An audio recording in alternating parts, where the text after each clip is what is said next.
Yeah.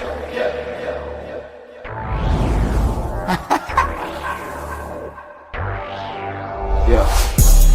I know they mad for no reason.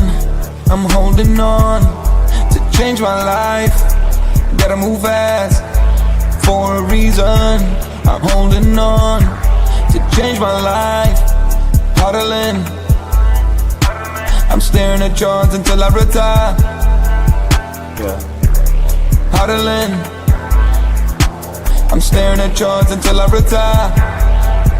Oh, 700K, I'm selling a Bitcoin. Haters mad, but they listen to this one. More profit coming to my direction. Yeah, you know me, I don't need a mention. I got the remedy, ooh, yeah. They don't just follow me, ooh, yeah. You say allegedly, ooh, yeah. You would subscribe to me, ooh, yeah. Staring at chart, drawing a line. Make a decision, you out of time. Huddling, huddling, huddling. I'm staring at charts until I retire.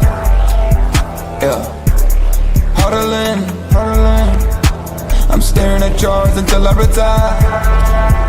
Yeah. Stay on stage. On-chain revolution.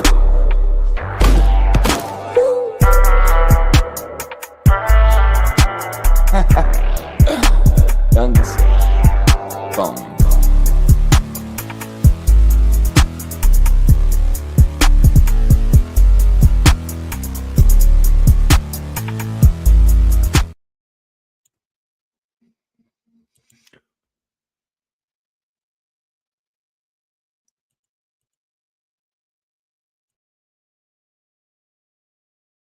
Welcome back to OnChain Revolution. Having some technical difficulties, damn overlays today. But what is up, guys? We are back. Shout out to Erdrick with his comment. As soon as I saw it, I just started laughing. Peter was right. Peter Schiff was right. I mean, we got gold sitting at an all-time high of 48.49. Absolutely crazy right now. Yesterday, I was watching it. I was looking at gold's price, and I'm just like, holy crap. It was at 47, 47.50, 48.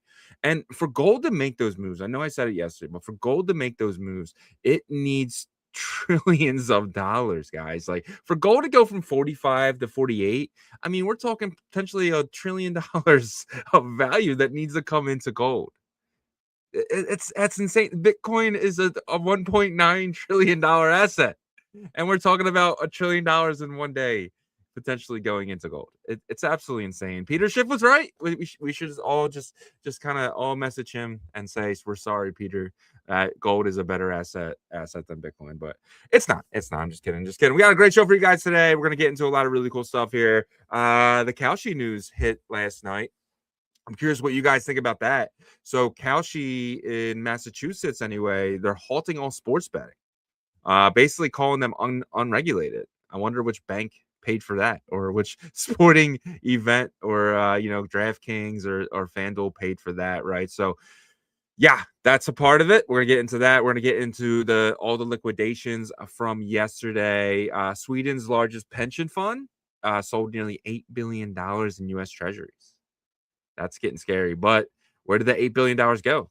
It looks like it went into gold. Right, all this stuff's looking like it's went into gold here. Donald Trump was talking today, and the whole Greenland thing. I thought it was over on Monday, but it's still affecting markets. It's pretty crazy. And we got the CME gap closed at 88,000. We gotta start really paying attention to these CME gaps, which is the Chicago Mercantile Exchange. The reason we get the gaps is because they open and close, right? Very similar to the stock market. So what happens is when Bitcoin does something crazy, that creates a gap for when they go back live on that Monday or so. If there's something that happens on the weekend, we get a gap. And what happens is Bitcoin seems to always want to fill that gap. So we're going to get into that. A lot of amazing stuff. SharpLink has made over 11,000 free Ethereum just by staking. SharpLink's one of the few companies that is actually pretty much smarter than most people, right? Because they're not going out and constantly buying. Right, what they're doing is they're basically but they bought a whole bunch of it. They're a gaming company, and they're just earning ETH. They're earning ETH each and every day. But let's get today's show started. Bring my partner here as always, Mr. Yagobi. What's up, buddy? What's up? What's going on, man? How's everything with you? I'm good. I'm good. I've just been watching some of the speeches at Davos, some, pundits going back and forth over there, interviewing David Sachs, CEO of Morgan Stanley. And then, of course, Trump had his little speech this morning where everything's amazing that he touches, right? That type of speech. But, at the end of the day, we're going through such a big shift on how the world is going to be trading and doing business too. And I think it's very apparent through this year's Davos convention that that's the case, right? You're starting to see the EU sweeten up to China a bit.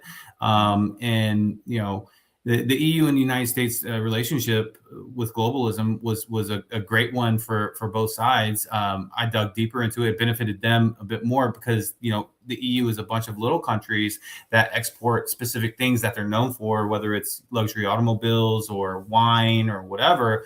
And now this gets kind of flipped on its head because there's not really an agreement on more of a geopolitical stance for both sides. And so what is the EU going to do? They have to do something, and they're looking to China to kind of start partnering with them. But I'll tell you one thing, this is my personal opinion, they're not going to get the same deals that they got with the United States over there in China. China is not going to flood their country with a bunch of products from the EU.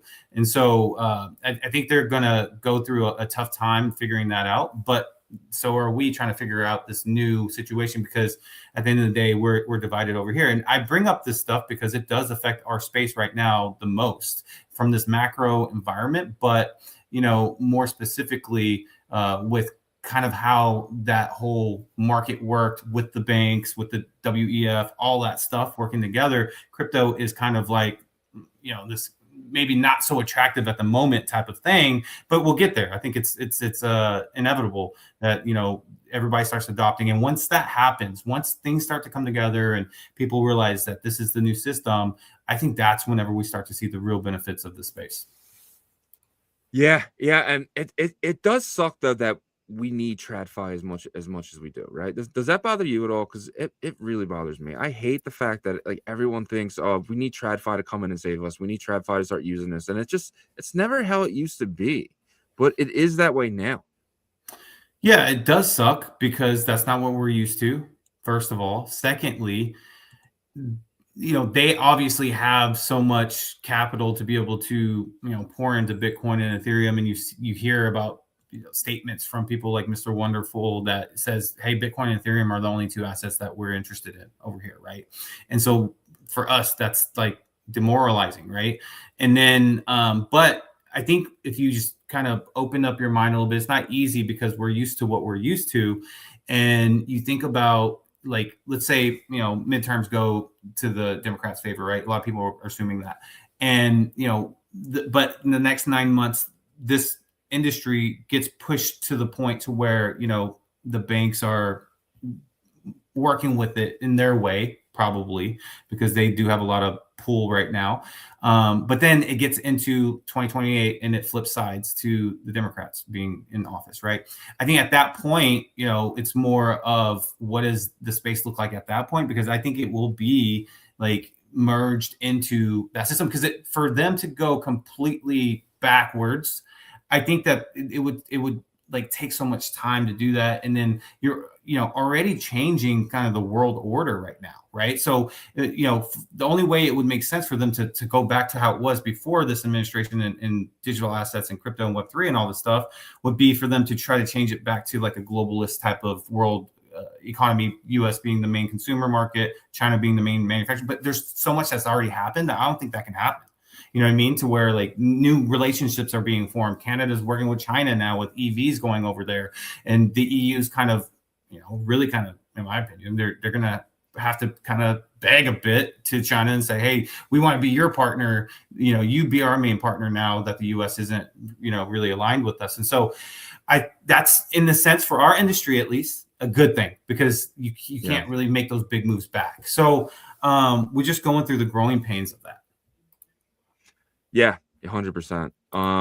Yeah, I didn't think about that too. And that could be a big reason why China does become the new global power of the world, right? When it comes to being the reserve currency. It's just kind of scary, but who owns the most gold at that point, right? Maybe that's what the goal here is, especially with this huge gold thing. So, with gold being at 48.52 right now, should we all just message Peter Schiff and say, you know what, sorry, Peter, you were right? I mean, I've never seen anything like this before. This is a $37 trillion asset. Yeah. I mean, it's had his history of being successful, but there's obviously something intentional happening right now for a lot of people pouring, just countries, entities pouring into gold, making it go this, strong to the upside.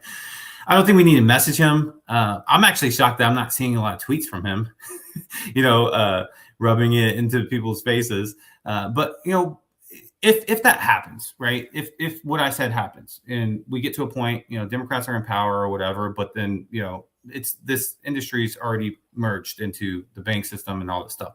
Bitcoin's going to have its day for sure. It's going to have its day. That is a fact. And so I think right now it's easy to kick a dog when it's down. And that's kind of where we are, right? But as long as that dog doesn't give up that fight, then, we'll get back up and then we'll see Bitcoin have really strong, brighter days in the future. That's my honest to God belief. But we do have to get through this kind of muck, this, disagreements with, financial systems and banks, and also the political side as well. You did make a great point before. It has been kind of pushed to the right, but the left does realize that it's not going away. In fact, it's getting more and more intertwined into, banks and stuff. It's not fully there at all by any means, but banks are bringing blockchain technology on and doing this, that, and the other in terms of partnering with blockchains and putting things on chain.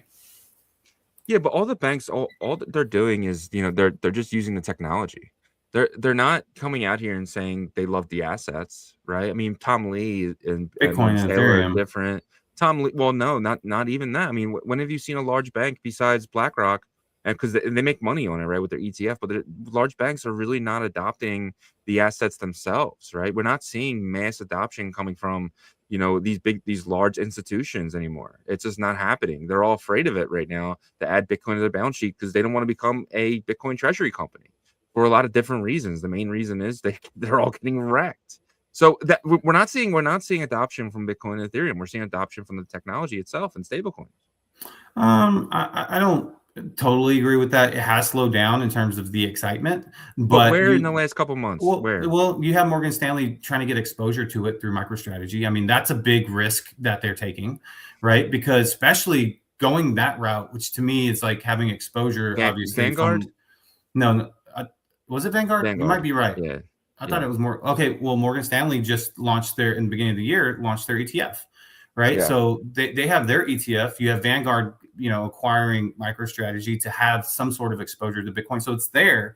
It's not what it was in early 2025, late 2024, though. That is for sure. Other than your, faces of the assets, right? Like you just mentioned, Tom Lee, Bitwise, and then there's a Bitmine, yeah. And then obviously MicroStrategy, right? Those two. You even have, what was it called?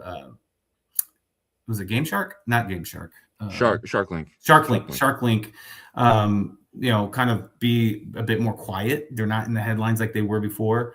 GameStop came out, I want to say yesterday, the day before, talking about plans of selling like half of their Bitcoin holdings. So yeah, you do have a point to where the interest is definitely calmed, but it's still there. It's just, the larger entities are the ones that are saying, okay, we still are going to have exposure to it. The medium-sized ones, not so much. And we saw more of that earlier.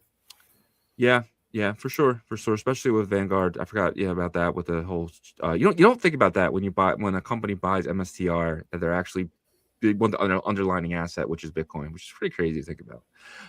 But with gold real quick. So obviously this is absolutely crazy, right? This is a 1 month chart, but like something is happening that we're not. Someone is insolvent. So there's a country out there that is insolvent, in my opinion, that is just printing their own currency and buying gold. Something is happening here and we're going to find out probably in the next couple of months, but I truly believe, looking at this, something happened, something broke for this to happen. Somebody is in desperate need to get out of a currency, whether that's the dollar, whether that's the yen, whether that's somebody is in desperate to get as much gold as they possibly can, or to get out of certain currencies as much as they can. Maybe everyone, maybe all like these band of brothers, these band of billionaires were just like, hey, like we need to get out of fiat now. Well, you mentioned it in the beginning. Sweden, offloaded a Yeah. bunch of treasuries. Are they pouring into gold? They probably have to make decisions, They do have to make strategic decisions with that, right? Other countries have come out and stated that they have plans. Denmark came out and said that they're going to be, starting to sell down to treasuries as well. Japan has been a Japan first mentality since the middle of last year. I don't blame them at all, not one bit for that. And so if they have to sell down treasuries, they have to sell down treasuries, right? And so, that's probably going somewhere. And then, of course, if you have to speculate, I would probably speculate that China is behind some of this. They've been a big advocator for gold, with the whole BRICS situation, talking about how gold is really going to be a big part of that.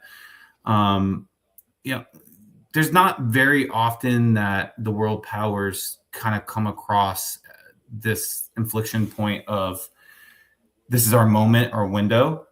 And it could be that for China in their perspective. Obviously you build that up over strategy, over so much time, right?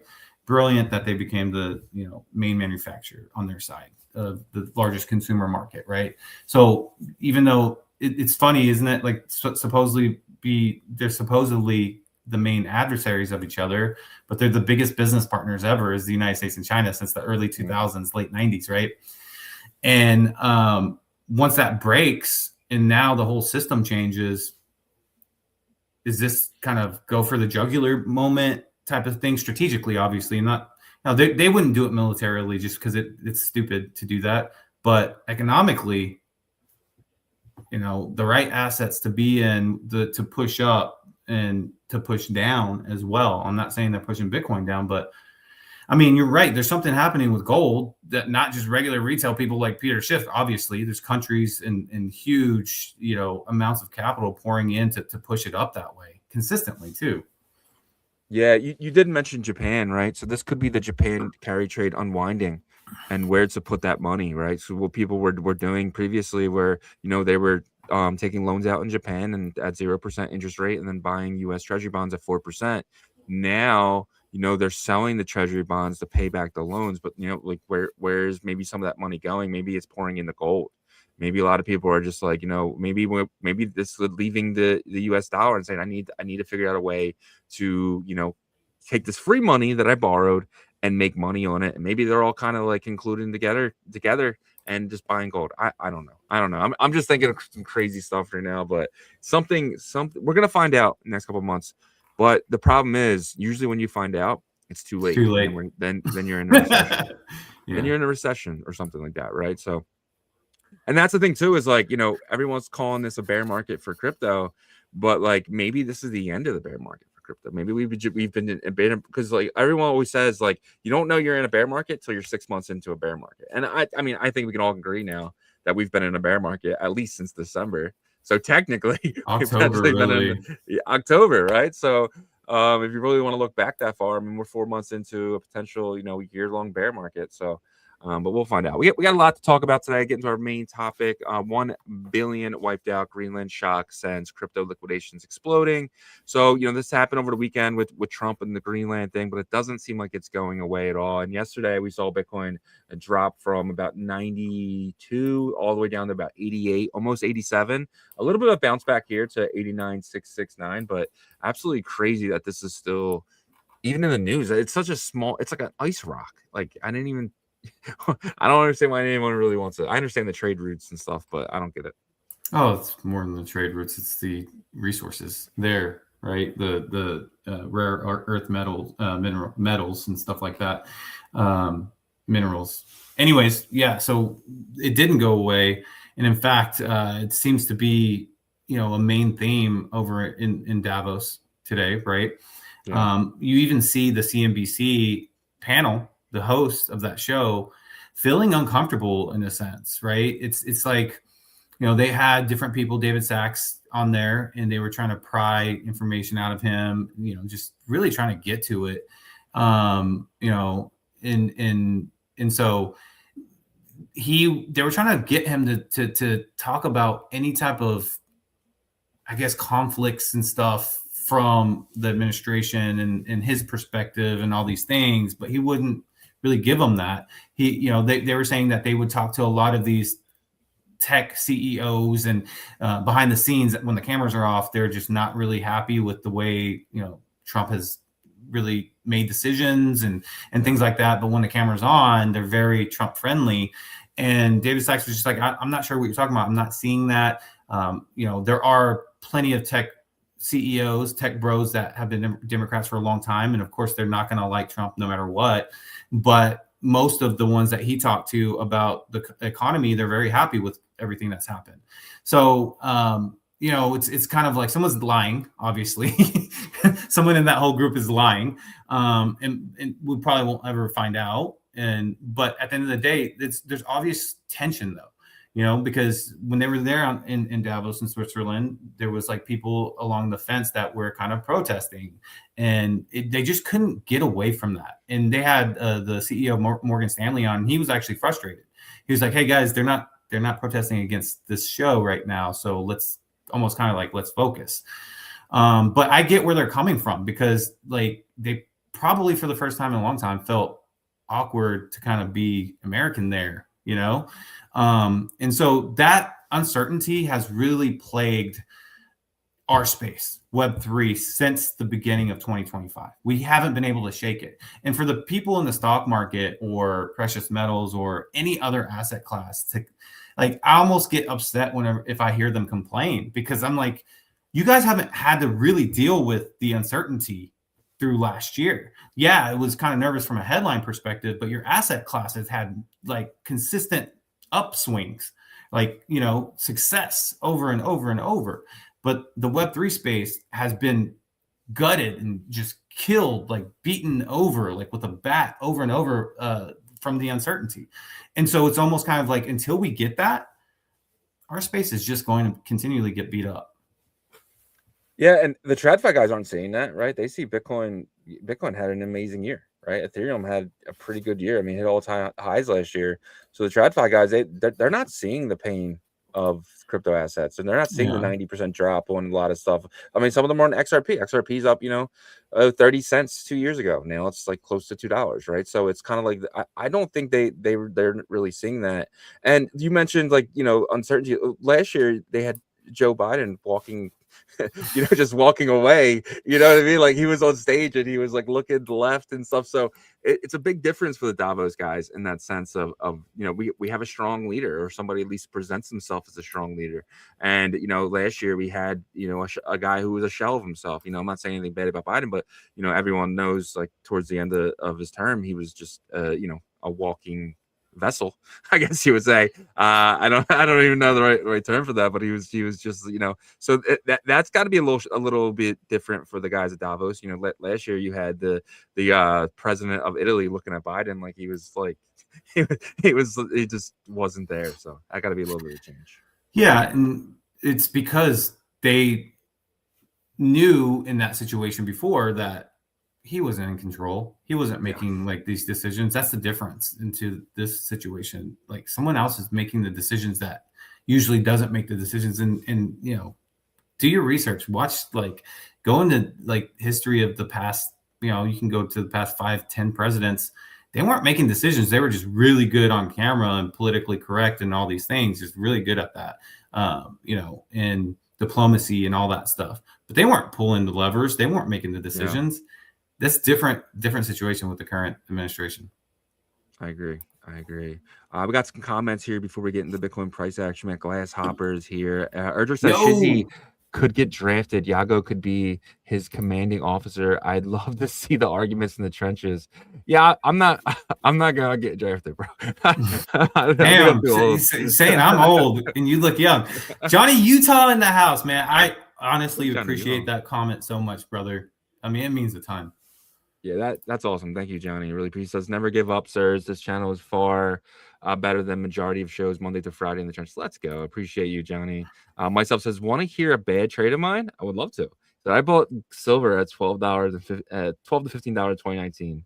Took profits in 2023. I guess that was around $28, $29. I said made 2x, and then I put all into ordinal. Oh, yeah, that's. Oh, I'm sorry, bro. You be up like 7x at this point. Yeah. Were you, but instead, you're holding node yeah. monkeys. Well, did you sell any of the ordinals? Yeah. I'm curious because, like, I understand if you didn't. At the time, it just felt like this was the next phase of the Bitcoin ecosystem, and I still have ordinals. Fortunately, I did, need to pay off some stuff, so I did offload some ordinals during that early 2024. But yeah, I still hold a lot. I still got some honey badgers, Billy cats for sure. A grip of those. Yeah, Erdrick says pink sheet penny stocks on the on chain could be exposed. Yeah, that could be fun. Dude, that's like perfect match in heaven. You know what I mean? Is. Match made in heaven type of situation. And then we got the Truth Seeker. He says, guys, give up on the channel. Crypto is dead. Dead. Yeah, I mean, that's why I appreciated Johnny's comment, because I was just like, damn, bro. Like, yeah, his with that this early. Everyone else too. Chips and Dip, Vader Time, Kane99. Appreciate every single comments, guys. We need more comments. Glasshopper, please, guys, give us more comments. I'm begging you to. I'm just kidding. But let's kind of get into our next thing, which is the crypto price action and crypto bubbles. Let's do it, guys. But before we do, as always, I'm going to ask you guys to help us out on the YouTube side. Smash that like for us. Subscribe to the channel. Turn your notifications on. All that stuff.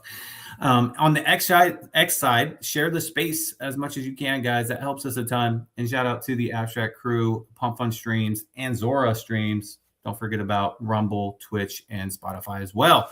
But let's get in some price action today, which, I mean, as you guys know, is probably not going to be super happy session here. Let me get that up here. There we go.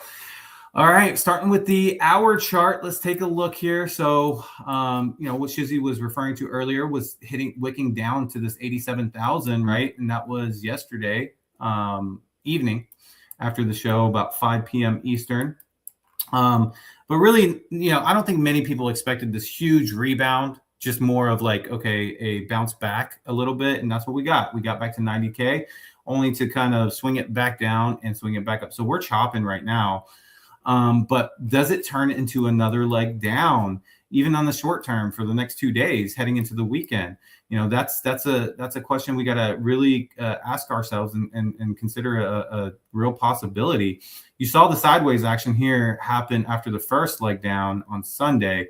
And maybe, some people were hoping, including myself, really, that, we'd go sideways and then maybe work our way back up a little bit before we decide to come back down. But no, we didn't really get that upward trajectory. In fact, we had a very long leg back down.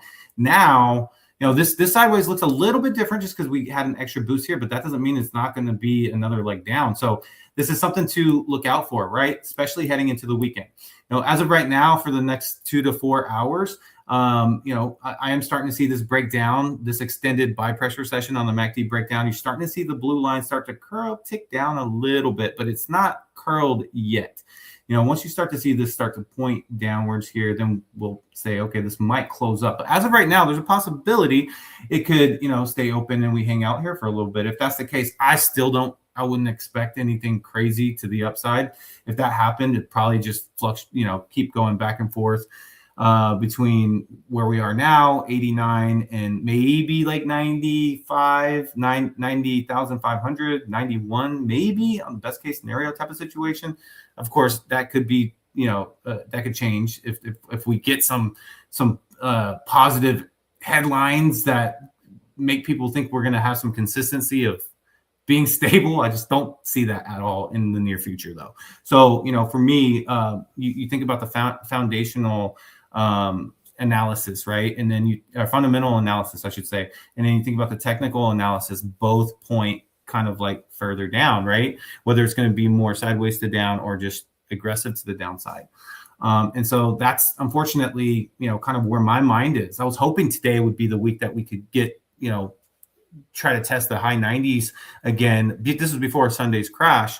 But it doesn't look like that. It looks like that 97, 98 was the local top and might be coming down further. So let's see. Let's take a look here. So that's what I got for today. The 4 hour looks like, the sell pressure session on the 4 hour has been going on for quite some time. So this is an interesting situation playing out. I'll just say that. If we do close this up, what does this look like? Could we pop up here in the next? I don't know. I don't think so, because we're in Wednesday. If this happens, if let's say it happens in the 1 hour chart that I just told you, we'd have to push through that 91,000. We'd have to get to like 93, 94, even 95 to really have an aggressive push up here. So even if we do close this out, and we get to 91, I think it's going to be a weak buy pressure session on the MACD, and then we just maybe have like a day of that, with maybe like 4 candles or something and come back down. Who knows though? Who knows? Something I'm keeping my eye on though, because this has been extended for quite some time. You're going back to last Thursday, right? So eventually, what goes down must come up. What goes up must come down, as we just saw. So do we get a closeout here and start some buy pressure session that could be aggressive? I doubt it, but we shall see. So something I'm keeping my eye on is definitely this 4 hour chart to see if we get a pleasant surprise, I should say. All right, so looking at the daily here, daily just started the sell pressure session. So this kind of makes me feel like that 4 hour chart's not going to get aggressive to the upside, because we just really started this sell pressure session and we just got into oversold territory. So probably hanging out here for a couple days, right? It is a green day so far, but this is a bounce back after getting to 87,000. So don't get too excited about this just yet. If we see like an aggressive kind of push back up on the stochastic RSI as well as the MACD, and it starts to break down quickly, maybe you could see something there, but I don't expect that. So unfortunately, overall, heading into this coming Sunday, I see more sideways with downtrend. And then taking a quick peek at that weekly chart. So this is the only thing that gives me any hope at all, is something that in the next 3 weeks, 4 weeks, this could close up and we get a little bit bullish, but the setup is there for for potential, but it doesn't mean that we get it. This could definitely start to curl back down and we hang out here and this gets extended for a while. I mean, these charts are just here to kind of guide a little bit, not obviously ever 100%, obviously, right? So the setup has potential though for the weekly. So obviously I'm looking at this. I think this is something to keep in your mind of 3 to 4 weeks down the road. What does this look like? Do we form some sort of like building into a potential trajectory to the upside? Very easily this could start another leg down though. This open up here and we get more darker red MACD indicators here, and then stochastic says I want to hang out down here for more time, right? So that's something to keep your eye on as well. So yeah, that is where I'm at with Bitcoin. Ethereum pretty much following the same trajectory as Bitcoin. We'll take a quick peek see here on the hour chart. It is in this buy pressure, but it's starting to break down. Looks like it wants to reverse here, so not bullish. And most people are looking at Ethereum very similarly to Bitcoin, just because that's where it's at right now. It's not anywhere close to saying, hey, it's my time to shine, I'm going to do my thing, like it did in June and July. But on the 4 hour, same thing. Looks like, well, it looks worse. Bitcoin looks like the 4 hour could kind of want to close up. It's way closer. This actually looks like it wants to continue this extension out. So that's what I got for ETH as well. Just not great, not looking strong there. Daily just started the sell pressure as well. So that's what I got for Bitcoin and ETH. Let's take a look at the crypto bubbles and make sure I'm on the daily here. Yesterday I was on the hour, and that threw me off big time, by the way. But we are here on the daily, and what is happening here on the daily? Do I have the tab correct? Because it looks majority green. Why is this the case? Let me look at the hour. Okay, so it's the opposite of yesterday, right? Yeah. But the daily looks decent for alts in the top 100. You're seeing River up 34%, Mix up 14%, Lit Protocol bouncing back up 5% here, Midnight up 5%, Render up about 5%, Zcash bouncing back up 3.5% there. And what else? We have Algorand. Haven't seen Algorand in a long time up here, at least pop out. They're up about 3%. Stuff that has pulled back, because I got about 60% green to the upside for the daily, which is surprising. But stuff that's pulled back is, you got Monero pulling back about 4%, Hyperliquid 2.5%, Dash pulling back 4.2%. So it's not a sector thing with Zcash. It's just an individual bounce back up, because Dash, as you see, is pulled back here. And then, of course, Canton's up though, so Canton's part of that as well. CC. Yeah.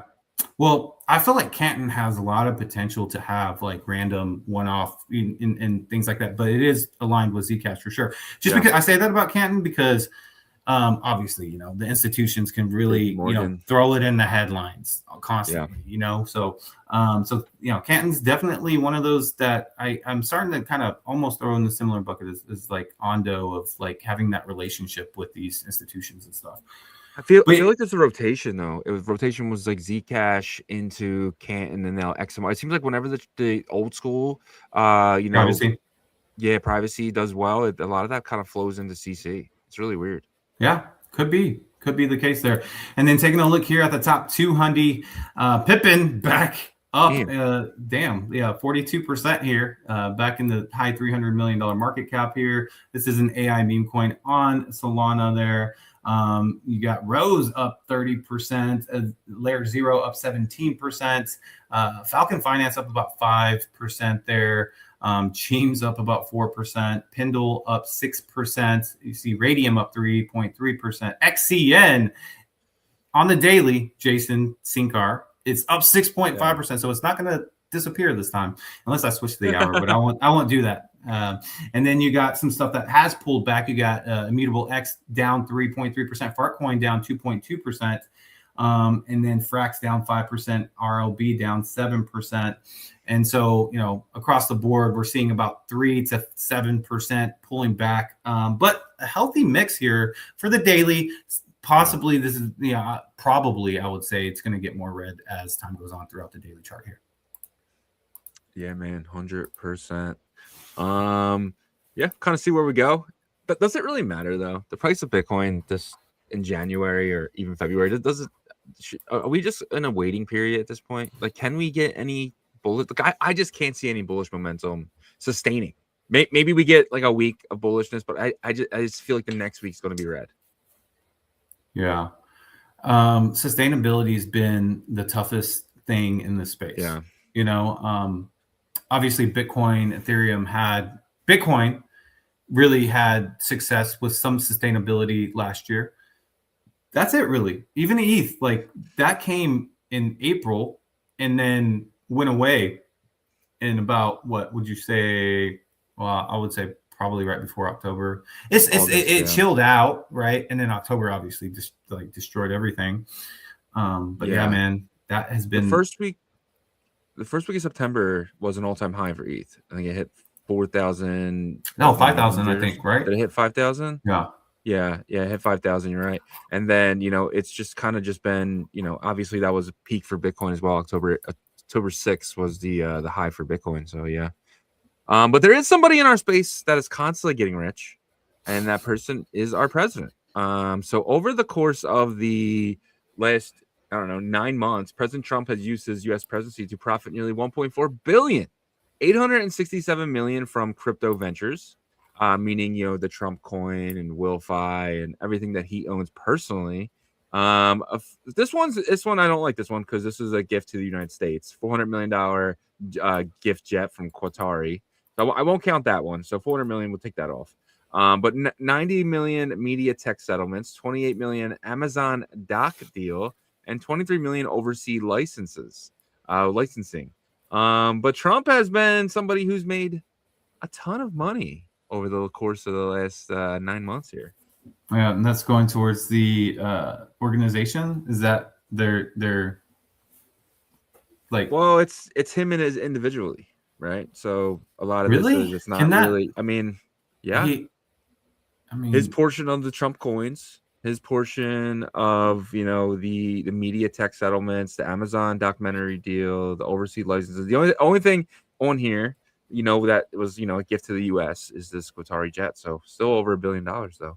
Yeah, I would imagine he would be having the Trump organization speed handling all that stuff, because I mean at the end of the day he's benefiting from it, right? And so yeah, I think most of us have kind of known that has been the case, and that the family is very involved with the space, and it's the space has not had a lot of joy, I would say, since the beginning of 2025. Unless your name's Trump. he's very happy, man. Donald Trump, though, is claiming he can send direct payments to citizens funded by tariff revenue and do it without congressional approval. So this is, another ploy to kind of make sure that the tariff doesn't get judged a certain way, right? Because we do know it's 33% chance of his tariffs have to get refunded. So he's coming out here and he's telling the American citizens, hey, like, if these judges don't vote a certain way, you ain't getting anything. But hey, if they vote a certain way, you guys can get $2,000 each. How do you feel about that? It went down to 33%. It's pretty damn low. 33% chance of getting passed. Getting passed. So okay, I got you. Yeah. So basically, it's more in favor that it's gonna have to refund, is what you're saying. Oh yeah, Polymarkets is. That's what I thought. They've always said it's going to get refunded though, right? So what does that do to Trump? I assume that like those $2,000 checks or whatever is not happening now. Well, I don't think they're ever happening. I think once they started when this became an issue, when the Supreme Court was like saying stuff. That's when they came out of nowhere, like, well, this is how we're going to fund these $2,000 checks, and everyone's like, wait, what? You know what I mean? So it's just like I don't think it's ever been an actual thought. I think he will do it, but I just don't think these tariffs are going to get approved. Yeah. Yeah. But then what he can do though, he can then go through Congress, right? And then get. And then if whoever votes against it, they'll look bad on them and these type of things. So there's definitely a strategy there. But man, like, this has been probably the most since I've ever cared at all, because like when you're younger, you're focused on like, what are you gonna do tonight, or what are you gonna do this weekend, right? Like in your early 20s and stuff like that. And so as I got older, I started caring more about how the country's going and stuff. This has been the most by far that I've ever experienced, to where you don't know the next step. You don't know what it's going to, you're assuming a lot based off of $2,000 checks per person could get this based off the tariffs. The tariffs are, benefiting the economy so much, and you see it with numbers, but then the tariffs might have to get repaid. It's just, there's so much instability, right? And because of that, it's really tough to even be able to do a show that's focused on an industry that's relying on stability right now, right? And so because your opinions start to really go into one direction, and it's just, you don't want the instability anymore. You want to be able to kind of know maybe what the next couple months could possibly be like. And I think that's out the window now. Even for the best people, Benjamin Cohen's been pretty damn good at it. He's like one of those people, I feel like, that can completely separate every bit of emotion in his body from what he wants and what he thinks is going to happen based on macro analysis breakdown, right? So that's why I think he's been so good about it. But like, for a lot of people in the space, including me, I'll admit it, it's been the hardest thing to do, is to forecast anything outside of that week. To your point though, this is something he posted this in April 13th of 2020. So 5 years ago, right? Almost 5 years ago. He said 2019, 2020 accumulation, 2021, 2022 uptrend. We saw that, right? Like I said, this is 2 years later after he posted this. 2023, 2024, he said Bitcoin at 100K. We basically got that in 2024. 2025, 2026, bear market. We pretty much saw we're seeing a bear market in 2026, right? So he's given himself leeway, with this 2 years affected here, right? So 2027, 2028, he's saying accumulation. But he's saying we're not going to see another uptrend until 2029, 2030. And then he says 300 to 500K, 20, 31, 32. And then bear market accumulation uptrend, and then 1 million. He got part of 2022 wrong though, with the uptrend.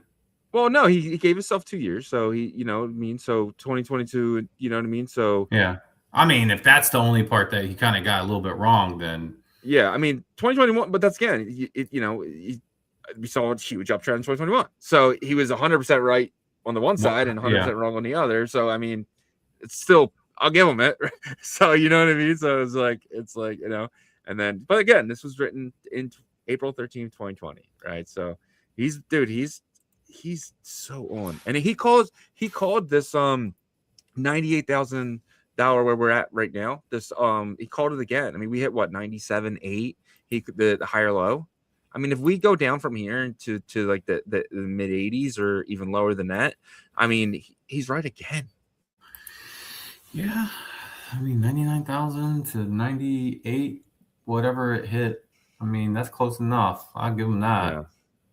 I'll give him that for sure. I was thinking more of, you know, possibly barely breaking through 100 again, and then next week. And I've said this, you know, going back 3 weeks ago when we first started talking about it, and then next week being more of the pour back down. But obviously that started Sunday. Yeah. We got some comments here. Johnny Utah says, "Is the U.S. getting another government shutdown in January?" I don't know anything about that. I'll look into it though. I haven't heard anything about it. Myself says, I remember Magic Eden had some BRC20. I remember that too. Yeah, they tried. And stuff. It was a horrible way they did it. Runes was definitely a better approach, but I think they could have probably benefited if they did a similar approach to the way they did Runes with BRC20s. But at that point, Unisat was pretty much crowned the winner. And then OKX came in with the no fees. Yeah. Myself says, Discovery guys on the halving day when Runes launched. I'm so sorry for that. No, I'm just joking. That was the top, bro. That was the top of everything that day. Jason Sinclair says XCN LOL. Can't wait for Tono to make top 200. I gotta look into Tono, bro. You get me? Yeah, I feel like I'm not understanding. I gotta jump into that one. Stan says, no, $2,000 is the channel sure. No, we're not saying for sure there's not going to be. I'm but saying for just sure. It just doesn't feel. It feels like that. First of all, the chatter's gone quiet about it. We're getting closer to like tax season. He said it yesterday. Did he? Right. So Trump said it yesterday. That statement was the $2,000. So he said that we are getting it. He said he said that's what he wants to do with the tariff money. He's leveraging that though. He's basically Yeah. There is no tariff money. It's all going to get refunded, right? So that's the problem. I don't bet against Polymarket when something's been 33% for the last months, right? So it's well for me it's the 2080. If it gets to 2080, I feel like it's a lock within like a month. Yeah. Stan says, should Brian Armstrong be the voice of the Clarity Act? He already is, right? Hawkinson seems to be the better negotiator. Hawkinson, he just gets upset. He gave up on it. They didn't invite him to something, and he like went like 180 on the administration. It was just really weird. Well, he had a couple of good points. He went on a rant recently, and you know he keeps calling for David Sachs to be fired, but he said something about like, you know, people paid a lot of money for these dinners and all this stuff, and you know they're not really getting to be involved too much or whatever. Did you eat? Like you 25 million? And he got to take a picture. He got to take a picture. He got to take a picture with Trump, I think, or all of them did, right? So I think that's what you're paying for. I don't know. Glasshover says, I can't wait. 2029. Geez, I know, right? 2029 is so far away. The AI genie is out of the bottle. Things are changing quickly, way too quickly, dude. Stan says, just waiting for my Tesla Optimus mail order. Yeah, you got it. Yeah, I need one of those too. See, when the Optimus comes out, that's when, you know, right now the white collar jobs are at risk. When these Tesla robots start coming out, then the blue collar jobs are at risk. That's going to be scary. So the CME gap is something that we need to be paying attention to more, because it always fills, dude. It always fills. If you don't know what the CME gap is, I mentioned a little bit earlier, but it's the Chicago Mercantile Exchange. And the reason you get these gaps is because of weekends and nights, right? So they close at 4 p.m. and they, on Friday, and they don't reopen until Monday. So sometimes when you start a new week, you get these gaps, right? And these gaps always fill. Meaning we had this gap from, early, what is this, January 1st or 2nd, and we had to come back down and fill the gap, and we did. So we filled the gap now, and then we're back up. So this is something that's continuously happening. Like, it happened here.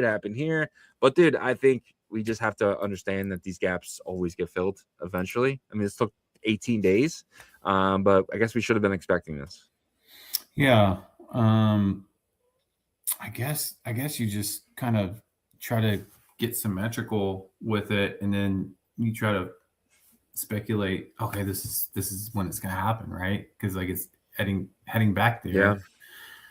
So yeah, CME gap, something I should probably start trying to cover a little bit more, and I'm going to dive a little bit more into it, just for, I like to do little trades here and there still, and so I'll utilize that for opportunities, because like you said, they always get filled.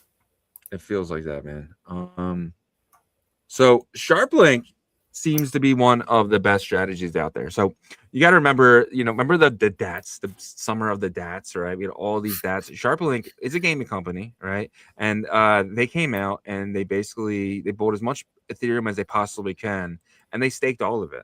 Some of it is with Lido, some of it is directly on the chain, and some of it is through, I think, Curve and other places, right? So basically, they have accumulated, they bought 863,000, but they've gotten 11,000 free Ethereum, 11,000 free Ethereum from just staking it. So they bought a ton of it. They stopped buying. They were one of the first people to stop buying, and then they started staking. So now their main thing is passive income. So they have all this Ethereum, and they're earning, $11,000 and 11,000 ETH in about 5 months, and they're just going to continually earn the ETH, restake it, and just keep moving on. I mean, this is the best strategy that you could possibly have from these DATs. All the other DATs are failing. These guys are like, we're a gaming company. We're just going to buy ETH and hold it and stake it. Yeah, I mean, that, to me, I think that was probably the best strategy that you could have taken. Even more better, in my opinion, than Bitcoin at the time when people were getting interested. Obviously, if you could rewind even a year or 2 years before that Bitcoin would have been the best option.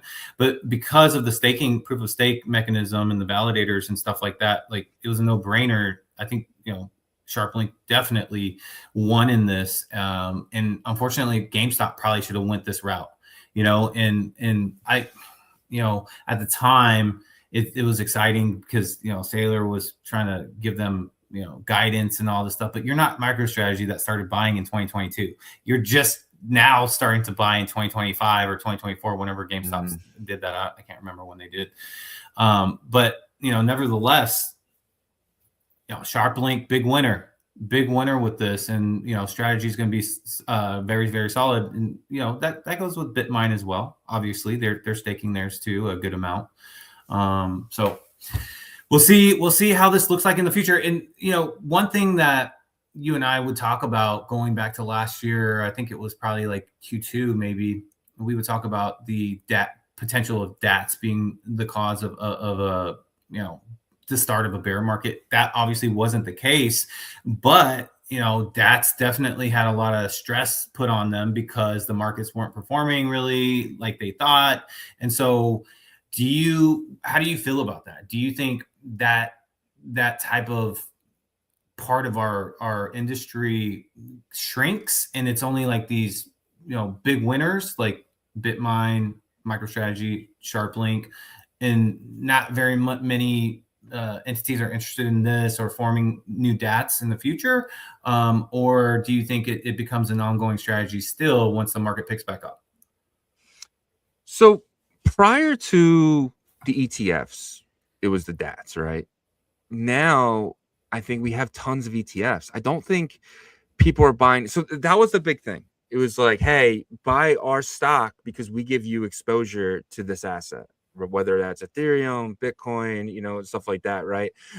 There's no reason to buy these DATs. There's no reason to do that anymore because we have Ethereum staking ETF, right? We have, you know, Solana staking ETFs. You can now buy HBAR as an ETF. So prior to this, I thought it was a good idea. Prior ETFs, great idea. It was a way to get exposure. Now there's no reason to. I feel like that was a meta for a short period of time, and there's no reason to buy SBET to get exposure to Ethereum unless you're just like very cautious, right? Or just really truly believe in SBET or SharpLink. I don't know. I think the days of the DATs are over. I think that meta is gone. So basically, the winners are the winners now, and they'll continually probably maintain. If there is another market participant, that's going to have, you know, sustainability. Then it's going to be one that's a giant that has enough capital to do it, not some small kind of no name, you know, company that didn't do anything before and just raised money for debt.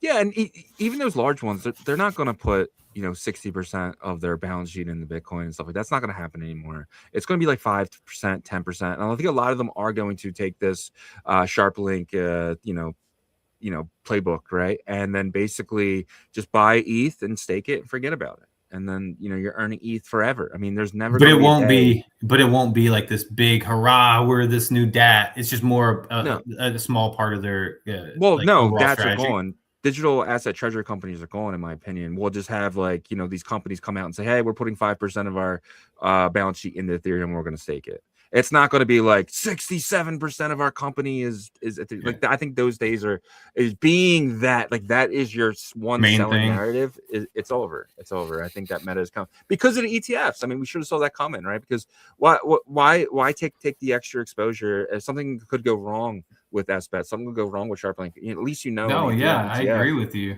Like, it's highly, it's highly risky to go that route whenever you can have direct exposure of the asset, right? And especially if it's a staking ETF too. But like the dice that was rolled by BitMine and obviously MicroStrategy, that was the right roll for those two in the very beginning, right? Because now they're set. They're pretty much set. As long as the price goes up. If we have this bear market, I mean, we might see an unwinding from one or the other. That would be one of the worst things ever.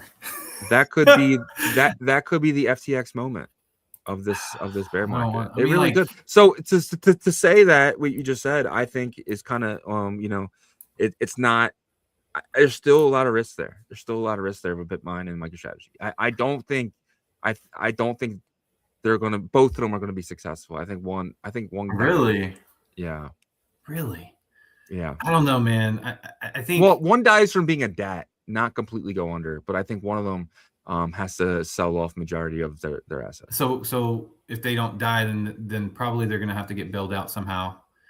Yeah, someone coming in and buying ETH or buying the ETH underneath or buying the Bitcoin. I do think that one day a bank is going to come in and buy MicroStrategy and then take the Bitcoin.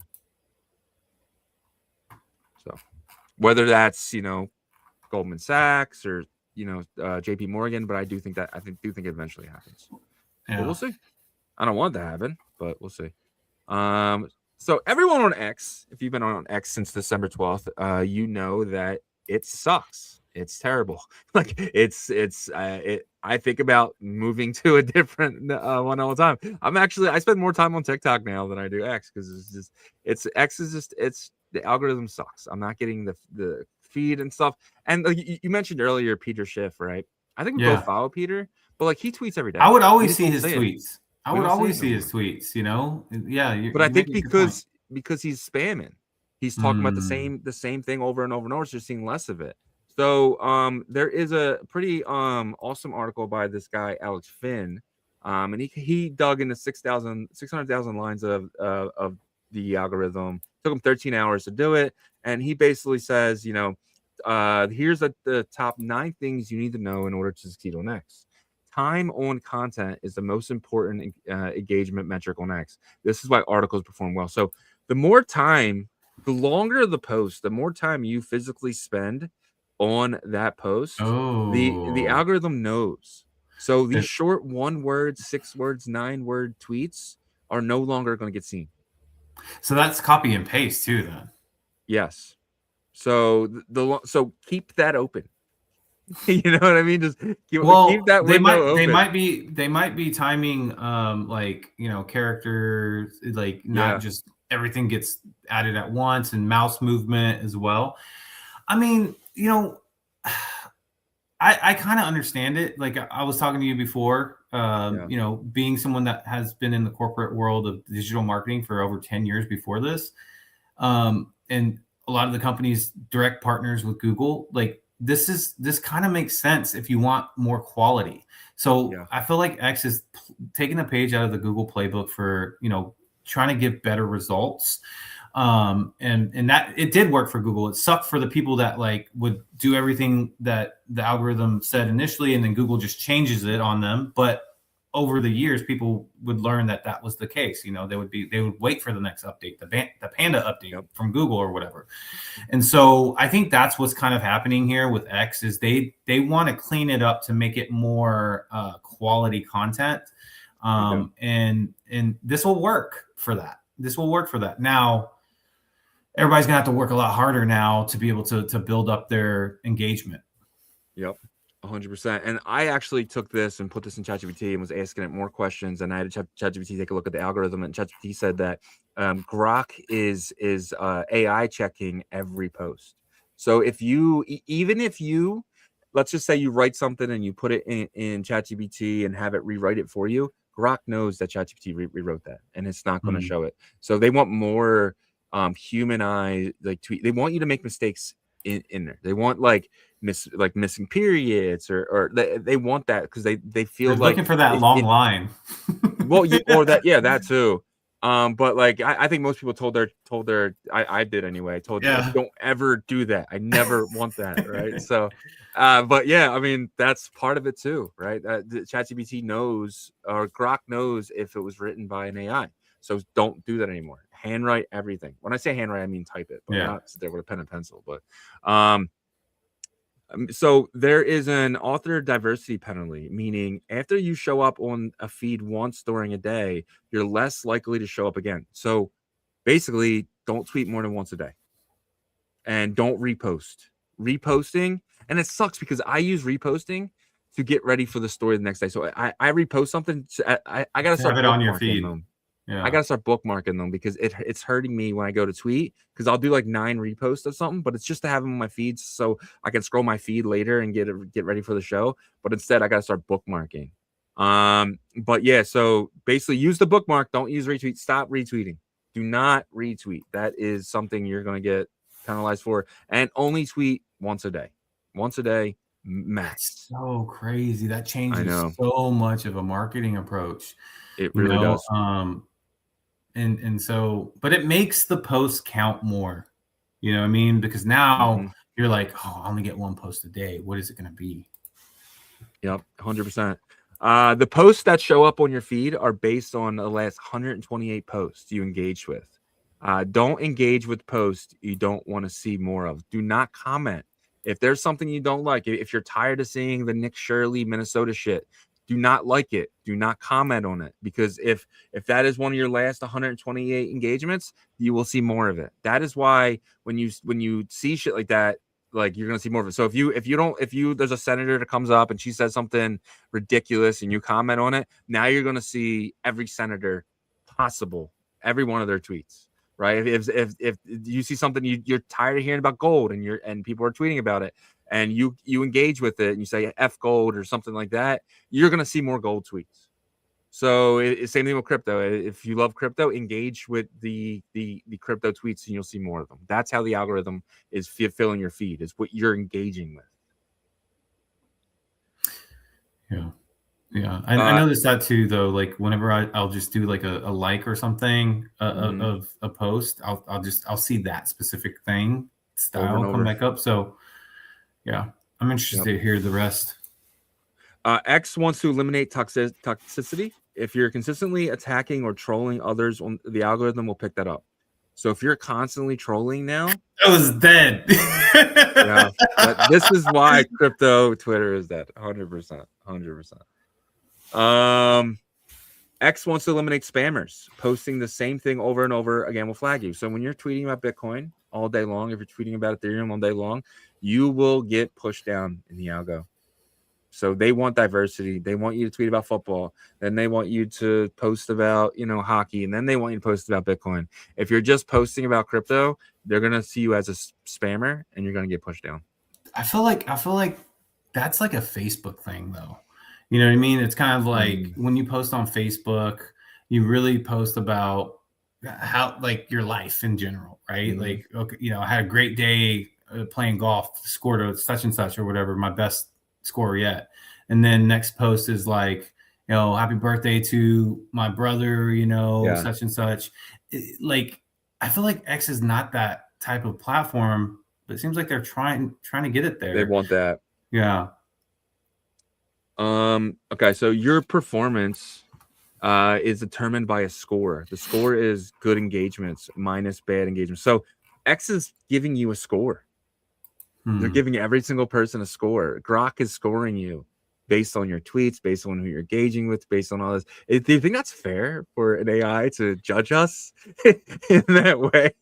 Well, if they're trying to get like quality content out there, then they're not judging you necessarily. They're judging your content that you're putting out there. Yeah. Right. Yeah. So wasn't that you? Aren't you your content? Well, not necessarily. Because I think it goes back to the spamming point, right? Like the people that spam, if it's not an AI bot or something like that, and it's a regular person that constantly spams, that's not who they truly are as a person. They're doing it for, to push annoying. it. Yeah, to push it. Well, they're doing it to push it. And honestly, if they did bring out who they truly are, then I think the content would be drastically different, right? And so I think that's what they're going for. Yeah, 100%. Followers don't matter. Dead metric. Completely dead metric. The only thing the algo cares about is if you make valuable content. So that's all I care about. But so I did find a strategy in this. Reply guy is the ultimate small count strategy. X is built on conversation. It will reward people who conversate. So don't just go to people's posts and say, that you suck, or you know what I mean. That's not going to be. But if you go into someone's post and you leave a good question, or that's what ChatGPT told me, a good question to kind of further bring out the conversation in that tweet, you're gonna get seen way more. The algorithm is going to give you a better and better score. So reply guy, go to guys like Benjamin Cohen's tweet and put it in there and ask him a question. Colin Talks Crypto, ask him a question. Like if even on our stuff, right? Put a question on there. Your score's gonna get higher and higher. They want people to be replying. They don't want you tweeting. They're gonna the more posts you do, the worse scenario. But they do want you to be a reply guy, meaning they want you to reply on posts. That's where they want the engagement. They don't want new tweets, but they want engagement on the older ones. So that's something as well. All their previous rules come down to one thing: don't game the system. Don't be a jerk. Raise the vibrations of X. If your only goal is to create engagement, you're going to lose. If your goal is to create content, generate conversation, you're going to win. So. You know what? I think this can actually fundamentally change crypto Twitter and the way that the space like works from a mentality standpoint, right? Because KOLs really thrive on their engagement. And that's their selling point to these crypto companies, right? Is that, look how many engagements I've gotten and this, that, and the other for likes, comments. And a lot of that was driven to be an a-hole. That's how they got it, or something shock and awe. And if you look at something like TikTok and you see like the creators that have the most success over there, it's not comparable, honestly. And look, I partake in the crypto Twitter thing. I know how, because I was playing. We've been playing the game for since 2023, right? Yeah. And on TikTok, they're just a lot more genuine. You know what I mean? And that is something that's lacking from crypto Twitter.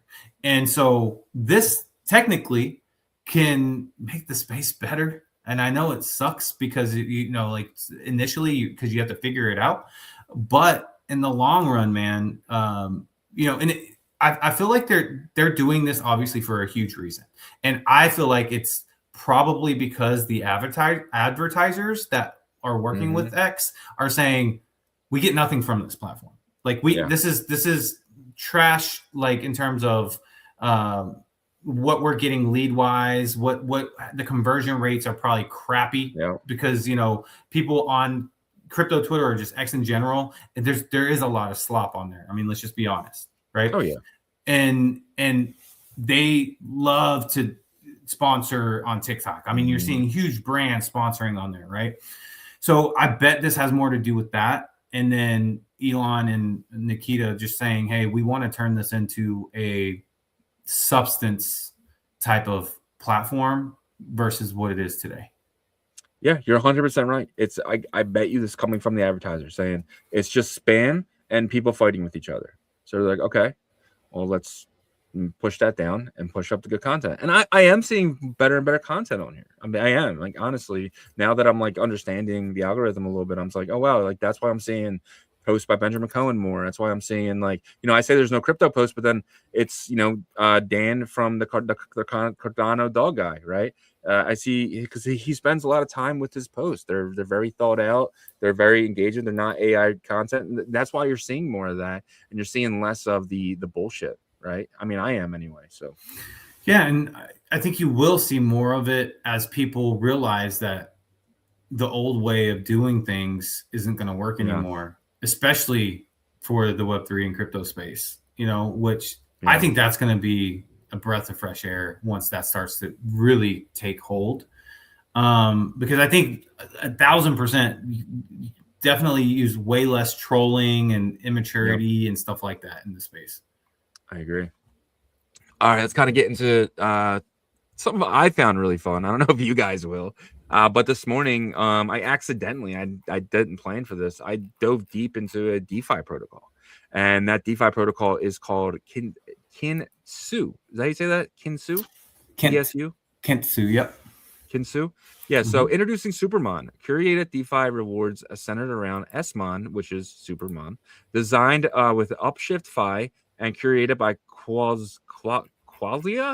SuperMON automates multi-protocol strategies so your Mon stays productive across the entire ecosystem. So I dug deep into this so you guys don't have to. Basically, what is happening is very similar to what Merlin and Jeff is doing with your Bitcoin. What they do on Merlin chain is they take your Bitcoin, you deposit it in there, and they take it to different chains, and they basically earn yield for you. What this is doing, they're doing it only on the Monad blockchain, but they're taking your asset to all these providers, DeFi providers. I mean, we're talking Uniswap, we're talking Curve, and there's a whole bunch of them. They do mention them down here. Morpho, Curve, Kuru, LFJ, GG. So they're basically using all the strategies that are available for them, and they're almost guaranteeing you 14.51% yield. And again, you're getting that in a liquid stake diversion token. So at any point, you can sell your liquid stake token for, to ETH, to Monad, or whatever. So you can take your sMON and get it to Monad at any point that you want. But just know once you do that, you stop earning the 14.5% yield. So basically, when you deposit Monad, you receive SuperMON. You basically receive the receipt. Think Lido, Ethereum. Basically, but you get the MEV yield, you get protocol rewards. So and then you a whole bunch of stuff. So, and that's the thing too, is like protocols are going to want to do airdrops and stuff to these holders, because now Kintsu is going to be taking your asset and putting it on these platforms, and they want the TVL. The platforms want the total value locked. So what they're going to do is newer platforms are going to reward SuperMON holders because their assets are locked up. So potentially, holding this is going to get you airdrops. It's going to get you a lot of different farming techniques and stuff like that. So, and it can be a lot higher than 14.51, but it can't be lower. So this is almost a guarantee, because what they're doing too is on the Monad blockchain, you're getting 12% yield for just locking your Monad up. But again, you're locking your Monad up.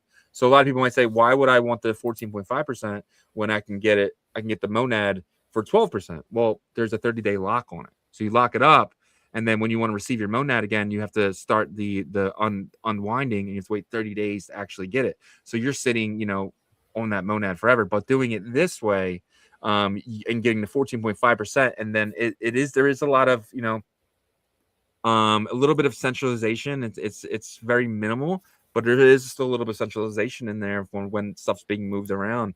But at the end of the day, it's all done with smart contracts and everything's on chain, so you can see exactly what is happening when it's happening. So I don't know, man. It felt really good this morning to kind of dig into a DeFi project again. I mean, I used to love to do this. I spent hours and hours and hours digging into DeFi projects in 2021, Curve and all these other ones, and it just felt so good. This one seems like the real deal too. Monad seems like it has some opportunities now.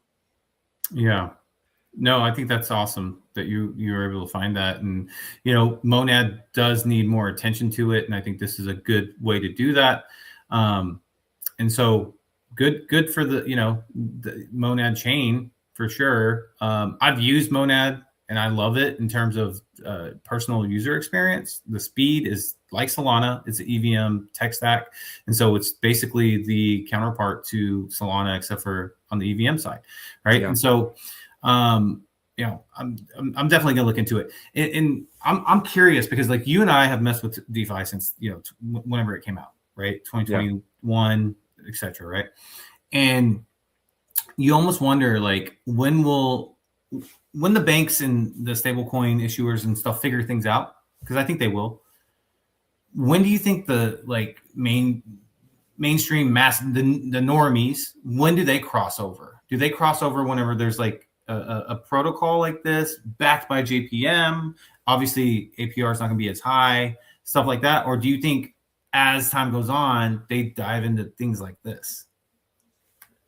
Yeah, I think the exchanges are going to be in this stuff, and I think if so for they're going to take advantage of that. 100%. I think when you're holding your monad on, let's just say JP Morgan, right? They're used to using your money to make money. Right, that's what they're going to do. So if you have monad on JP Morgan, they're going to be using products like this, and they're especially the ones with liquid staking interest down. They're not going to give you any interest. They're going to be like, well, we have 1 million monad here. Let's take 900,000 of that and put it in this liquid staking protocol, right? And we're going to earn 14% yield on it. And then if you want to withdraw or sell your monad, that's fine. But they're not going to give you anything. I mean, they might say, hey, there's some staking here, but they're not. They don't have to give you anything. Well, the difference is that like, they use fractionalized banking, right? And obviously each brand has the ability to lend out how much ever because they're a big brand, 90%. Capital One, et cetera, right? But like here, you can't do fractionalized, like, collateralized. I mean, it's all on chain though. So you're going to be able to see, unless they're using CC. They using CC, then it's not on chain, so you can't see how fractionalized it is and how much collateral. But that's Brian Armstrong's one of his biggest argument points. But think about it though: if you're holding sMON instead of MON, is it really fractionalized banking? Because you have the receipt and you can get out at any moment. And if the bank's willing to take the loss, if there is any difference, then that's a choice that they have to have. Is that fractionalized banking if you're holding the receipt? So that helps them for sure. In terms of the servicer, because if they did get like a mass amount of people wanting to exit out or whatever, they could get they'd be able to figure that out, but maybe they would have like a queue or some sort of like protocol for that.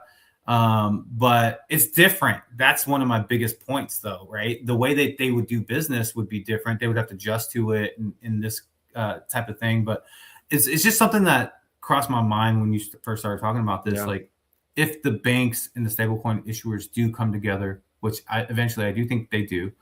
I think more probably on the bank's terms, but it happens. And what does the public look? What is these products to the public look like? How does the banks start addressing these new ways of doing things? It's gonna be interesting. So there's a lot of that kind of stuff that's coming. I believe that. And within that, you got to be constantly trying to learn where you can find your edge somewhere, squeeze in there some way or another. And, but yeah, I mean, I think that's pretty much what the future is going to look like though. I think you had a good point. The centralized exchanges probably be working with banks that probably will be a bank at that time. And they're going to take advantage. I do think that they try to give yield to small amounts though, a little bit more than what the banks give now type of situation. Yeah, if you hold Monad on our platform, just holding it there will give you 4%, and then they're earning. They'll do whatever they need to. Yeah. Yeah, the other 9% doing whatever, and the big thing is Coinbase has been doing this for years with Lido ETH, right? Well, your ETH that you're holding there, they're taking it and they're converting it into Lido ETH, and they're earning the 4%. They're not giving you any of that, right? I mean, I actually think they are.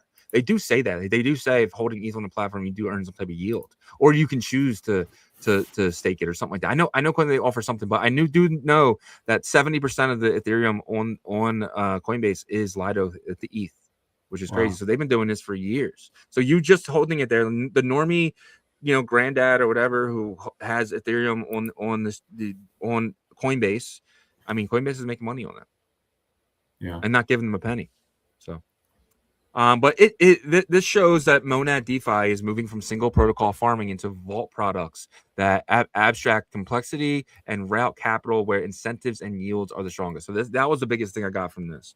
It's basically showing that these DeFi protocols are no longer the old way of we're just going to give you token. We're just going to create a token out of thin air and we're going to reward you in token. No, they're actually working. They're helping you work your asset. They're taking it to Uniswap and putting it in LP pools, right, with sMON and MON, and then every time that's traded, you're going to get a portion of that. And they're putting it in different places like Curve, and when people borrow against it and stuff like that, making sure there's enough there to supply.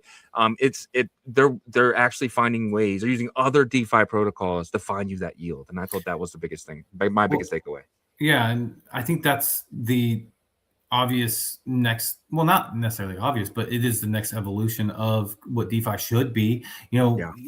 At the end of the day, and it's a centralized kind of approach. I mean, let's be honest. But at the end of the day, people want that, because I say that because they're the ones that are looking for these different opportunities for you. Sure, they can do this all through smart contract, right? But the next staking vault might be different because they have to figure that out and then write the smart contract and all that stuff, right? So in that aspect, but it's still like a service and a good that you're giving to a consumer. And that's where I think this industry of DeFi can really get really strong, right? So one of our partners, Merlin Chain, already kind of started doing this, right? You mentioned them earlier. I think this is the next evolution. So whenever mainstream normies do come along, these type of products need to be like buttoned up type of offerings, and yes, education there. And I think a lot of like the grandpa you're talking about probably goes through JPM or Coinbase at a minimum, but the people that can pick it up pretty quickly might venture into something like Merlin Chain or directly with SuperMON type of situation. 100%. Next thing here is a tweet from Simon Dedic. He said just got off a call with some very known crypto VCs, and his biggest takeaway of calling with them, and this guy, he is a VC himself, right? I've been following him for a little while. He's Pudgy Penguin, but he is Moonrock Capital, founder and managing partner. So he's a VC himself. But he says, at some point, one of them surprisingly said, "We don't touch any token investments at this moment. Plus, we're not willing to take on vesting risk anymore." They're no longer vesting.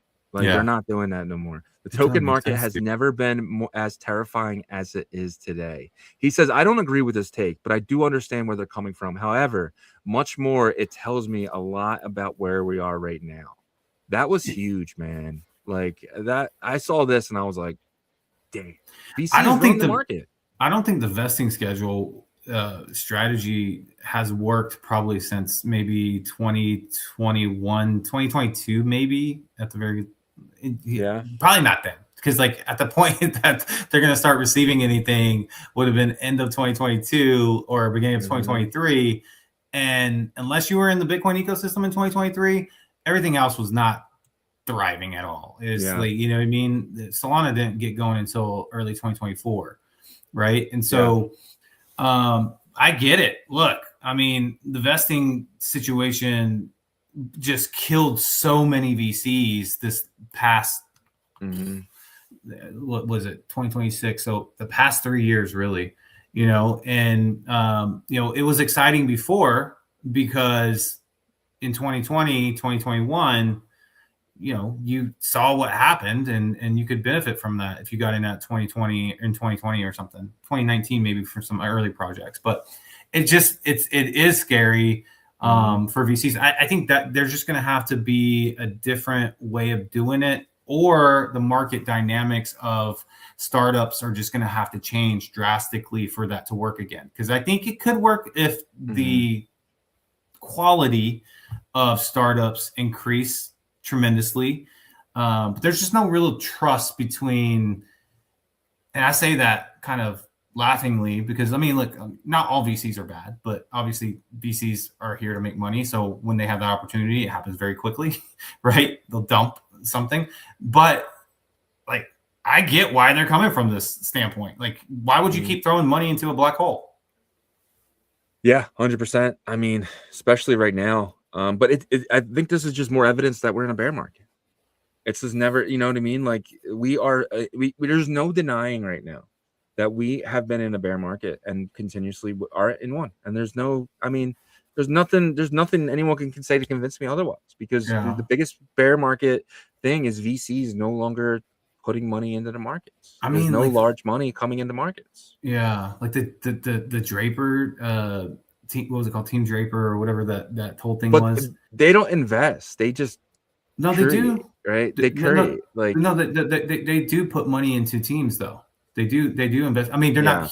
I think the largest sum that I saw was something kind of like $1 million or something like up to that. So you're not seeing huge amounts. So it is much more of incubation. Yeah, but still, they did invest into teams for sure. You know, millions of dollars collectively, right? I'm sure that all went. I mean, that was. Are they still doing it though? Because last time we heard about that was the summer. Probably not. Yeah, I don't think so. Binance can get away with it right now because Binance is just Binance, right? So obviously they have so unlimited capital, I feel like. And so you know, for them, it might be worth it and stuff. But like, man, I don't know about these other ones that came through in the past couple of years that had some pretty big names attached to them. Yeah, 100%. Moving along here, Chainlink has announced the launch of 24/5 U.S. equities and ETF data feeds, and the first provide DeFi with continuous U.S. stock data covering pre-market. So I think the biggest winner of 2026 is going to be Chainlink. And I say this for a lot of different reasons, but I think they are the proven place to get your data. I mean, Chainlink was. You're not talking about like price though and market cap though. You're talking about just like a company in our space. They're going to be the biggest winner. I'm just saying. Like I'm not. Their token's going to be the biggest winner as well. I think that as well. I think this is one of the tokens, because you know the banks realize that 51% of Chainlink, you get to control the protocol. Chainlink is a decentralized company, right? That is given to the people who own the token. So I think once the banks start, really digging in and saying, okay, so this is all going through this Chainlink place. How do I get exposure to Chainlink? I think Chainlink is going to be bought up by potentially Berkshire Hathaway. I think when they want to get into crypto and stuff like that, they're going to see Chainlink as who's making money in the space, right? Where is the most money? I think Chainlink is about to erupt in fees and all this stuff, and everyone's going to be using them for all different types of reasons, because they do offer a lot of different products and stuff like that. But their main product is going to be making sure that everything has a price. Everything in the New York Stock Exchange is doing good, and potentially it's going to get forked, and they're going to be providing the forks for people. Dude, Chainlink is going to be the biggest winner. I can see. The fork situation you're talking about, if they were to take more of like a centralized approach for that. Yeah, like they'll centralize it for you. Like what all they did. They'll come on board. Exactly. They'll come on board JP Morgan and make sure they have their own and oracles, and make sure all the oracles are meeting up with each other. There's so much Speaking of oracles, like, because you know the way you're talking about Chainlink is, it reminds me of a company like Oracle. And Oracle is like one of those like software as a service type of companies that does everything like customized though, right? So the everyday person probably like didn't know what Oracle does and stuff like that, and doesn't know the value of Oracle. But Oracle likes that. They don't want to be out there and stuff, but they provide infrastructure for so many, like probably a lot of the companies in the S&P 500 actually, and the big box retailers, all that stuff, right? And so Chainlink could definitely be in that category. And I think as time goes on, we'll find more companies like that, because there is a good grip of companies like that in the stock market that just don't care to be known, but worth like billions and billions of dollars, The one thing I will say, so I think from a infrastructure standpoint and client type of onboarding, I think Chainlink probably does win. Polygon has done really good with that in a different way, like with the countries of India and other companies. But Chainlink is just such I think it's such that utility that they have for the Oracle side is just so needed. You know what I mean? To be able to not have any latency really, and just price right then and there type of situation. The one thing though, I'm a little bit concerned is I think it's hard to move their token. Now, I'm saying this from what I've seen in terms of their price trajectory.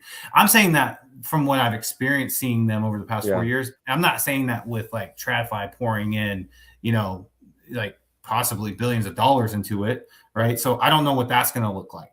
And they could definitely hold it like really like, highly regarded in our space, because they don't pick a bunch of winners.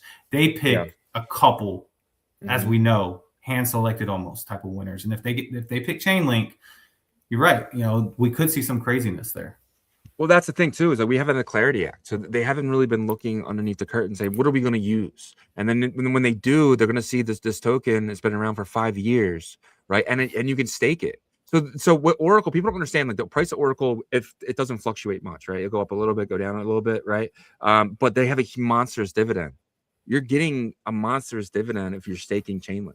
Like it's, they what they do is they take part of their fees, they buy back the Chainlink and give it to stakers, right? So that's something that the banks haven't experienced yet before, and they're about to. And I think once the banks say, okay, who's providing the data for this, and it's Chainlink, they're like, well, buy this damn token, right? And then it's going to be a race to get 51%. Which happened to Oracle, like who provides the your infrastructure software for your systems? Oracle.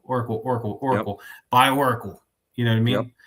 Yep. And then you get a monster dividend too. So same thing with Chainlink. So maybe the price isn't going to skyrocket, but I think it's going to grind up for a very, very, very long time. So that's just me, not financial advice, just kind of what I'm thinking. And then Bitpanda, one of Europe's largest crypto exchanges, announced it will launch stock and ETF trading and in its regulated app on January 29th, which is a week away. Bitpanda said it will integrate more than 10,000 stocks and ETF into its regulated app next week, establishing what is called a multi-asset platform. And who do you think they're using as the provider of this? Hold on a second. So is it Chainlink? Hold on. It's Chainlink. Yep, they're using Chainlink. So again, this is a crypto company using Chainlink, but they're using it for a reason here, right? So that's why I put this in here. Bitpanda, but dude, 10,000 stocks and ETFs next week coming on chain. Well, I mean, and that's, first of all, that's a whole nother book of business that they got, because that's the EU regulated side, and Bitpanda is very hardcore on making sure that they stand into the harder, strict EU regulated side of digital assets. I mean, the more I think about this, the more we talk about it. I mean, New York Stock Exchange, Bitpanda, very hard area to regulate, and then all of crypto, Stock Exchange, right? the Texas Stock Exchange. I mean, they're going to be basically everybody's going to, anybody that has like, they want the best, they're going to go for them first. You know what I mean? So like, you're right. I mean, this definitely could be, I think it will be. I think it's almost safe to say it probably will be the biggest infrastructure play. Safest bet in crypto, I think, is Chainlink. Honestly, I really do. Well, I mean, honestly, I think it's I think it's safer than those. Honestly, I really do.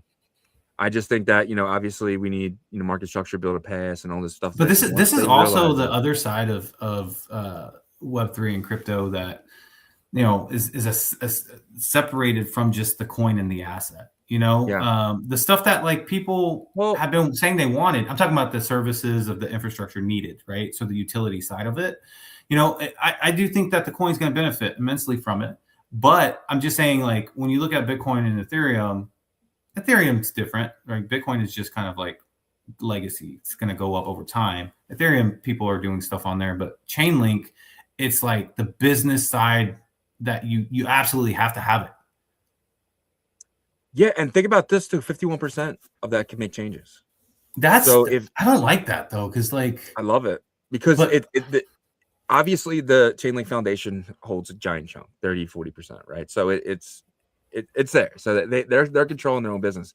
But if they choose to sell down, you're gonna have potential business do a full takeover potentially and say this is what we're changing. This is what's happening. I love it because it makes the Chainlink people think about before they sell, which means they're not going to sell down the tokens because they're going to want a majority share of the vote.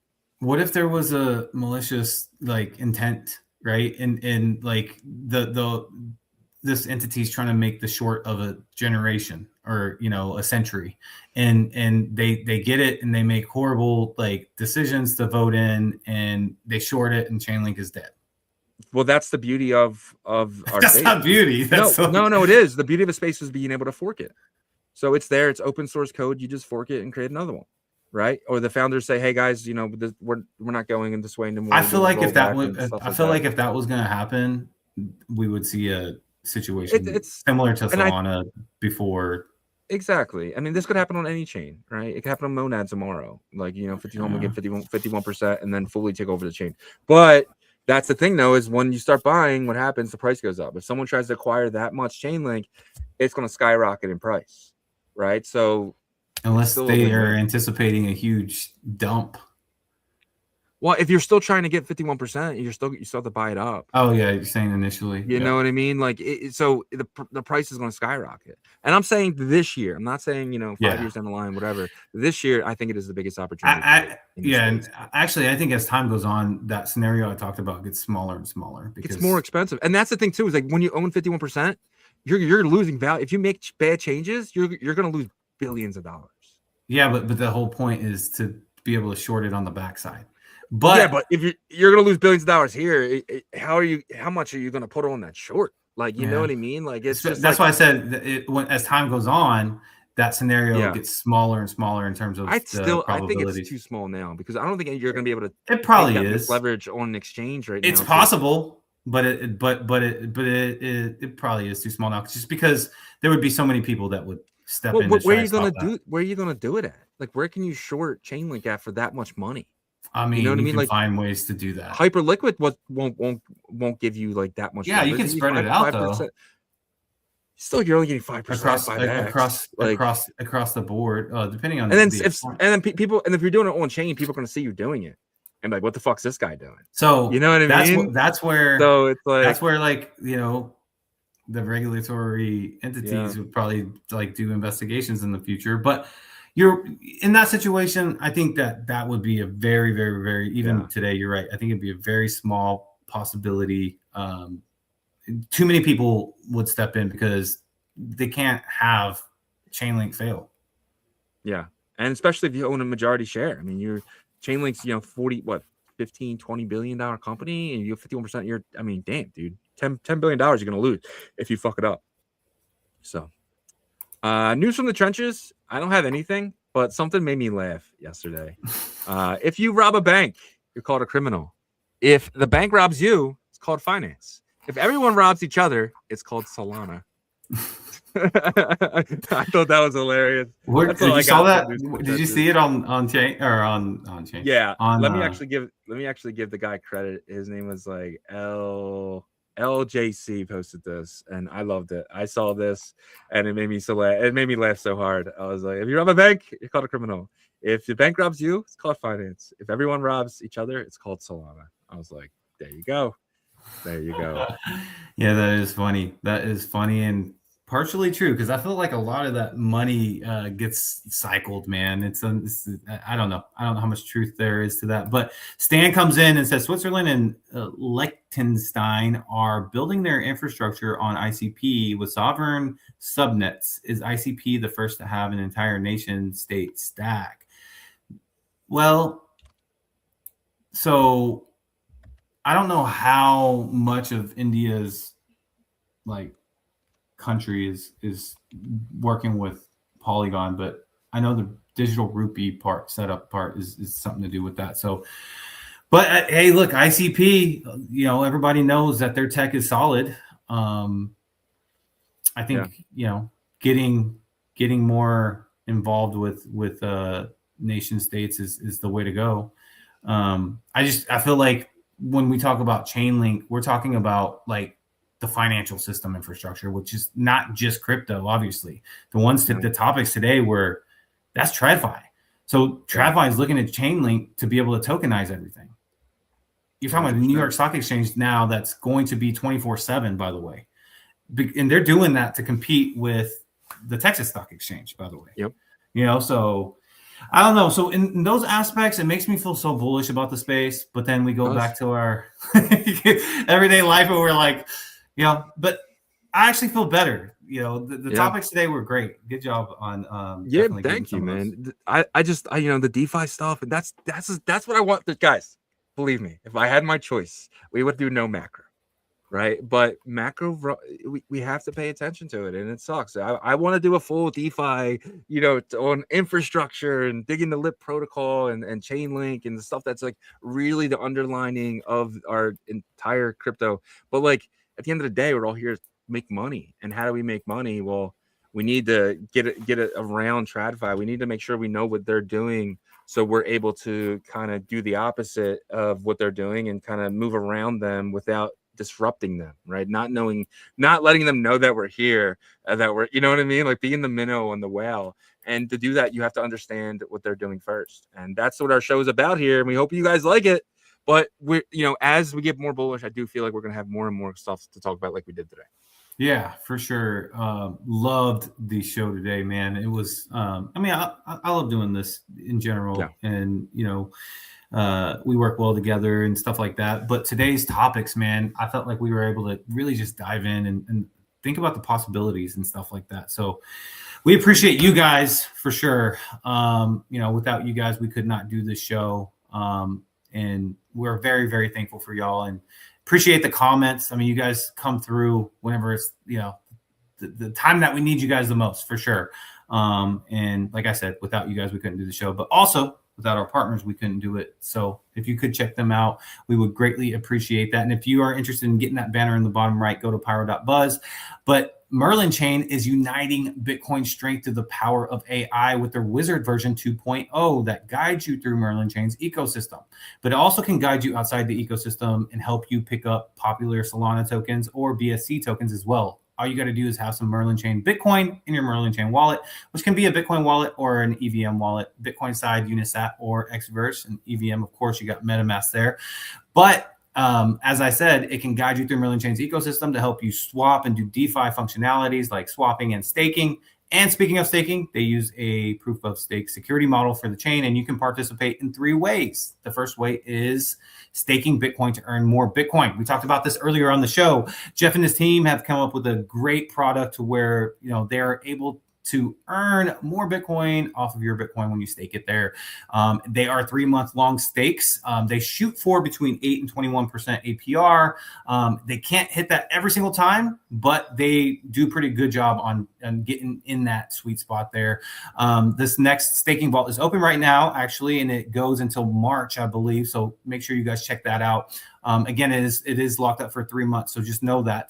And then there's 2 options for the Merlin Chain token. The first is the flexible day-to-day option, which you stake your Merlin Chain token and you earn 15% APR. And you can actually claim those rewards every single day. Do whatever you want with them. Roll them up into a compound interest strategy.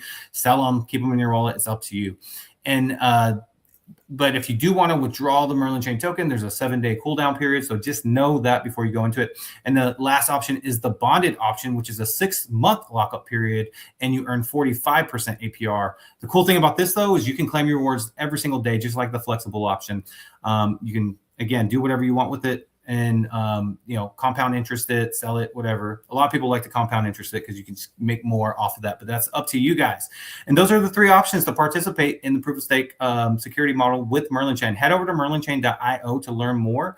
This team has been doing amazing job with their connections and networking and, you know, getting added to Coinbase perps, and who knows what the next announcement is going to be, but you can follow them on X as well at Merlin Layer 2 to find out there. And then our next partner is sMON.fun. They just launched their decentralized protocol launchpad for Bitcoin Layer 1 Bitcoin runes for meme coins on Bitcoin. They utilize ICP's tech stack to make this a great experience for you guys, to make it fast like the Solana experience. The thing that makes them better than a pump fund is that if your token doesn't mint out, you actually get your Bitcoin back. So that's pretty much takes that risk off the table for you guys. Also, if you are looking to launch a community token, meme token, let the team know, let us know, and we'll get you connected with the right people. They have the first token from a community member called Satoshi out there, so go check that out. It is the 7-character ticker rune that they secured there, so you can check that out there. They do have a community on X as well, but test it out. Try, launch your own token, mint one of these. If obviously that's your prerogative, but it is a fun experience here. And then once they mint out, though, they take the liquidity over to Rich Swap, and you can start swapping very fast. The liquidity is up there in a liquidity pool. You can check out all the tokens that are there. You can even swap for the platform token, which is called Hope You Get Rich Rune. And yeah, just check it out. Also, if you're interested in securing one of these short-tailed rune tickers, you go back to sMON and you can go into the etch category there, and then you can see which ones are available. You can actually start bidding for them, or you can get one that you want that's at least 30 days out. So it has to be at least within that 30-day range, and you can start getting these 7-character runes tickers, which is exciting because we've been waiting for a long time for these to be available.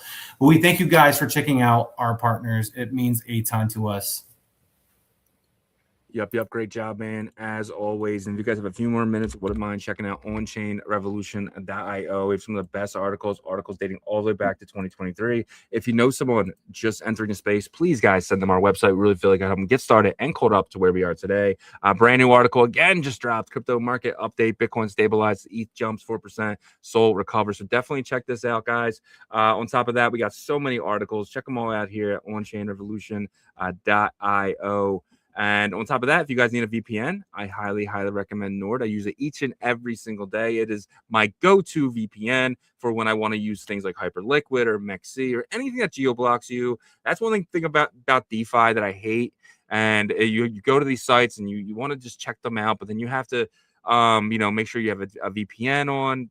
It sucks, but it's necessary if you want to make sure that you're seeing everything and understanding everything. Get a VPN today. Once you have it on, that doesn't affect you anymore. You don't even realize that it's geo-blocked. There's some sites that are geo-blocked, and I had no idea because I've been in Italy for so long now. So you definitely want to check that out if you're interested in that. And on top of that, if you guys need a Ledger hardware wallet, highly recommend one of these guys here.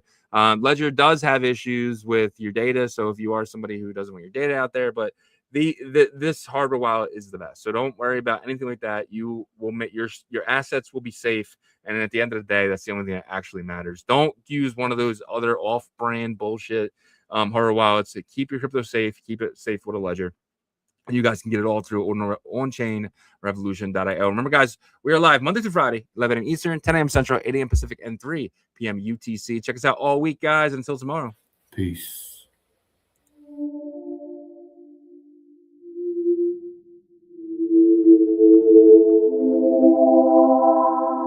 OnChain revolution roll call. Market recap. You're not bullish enough.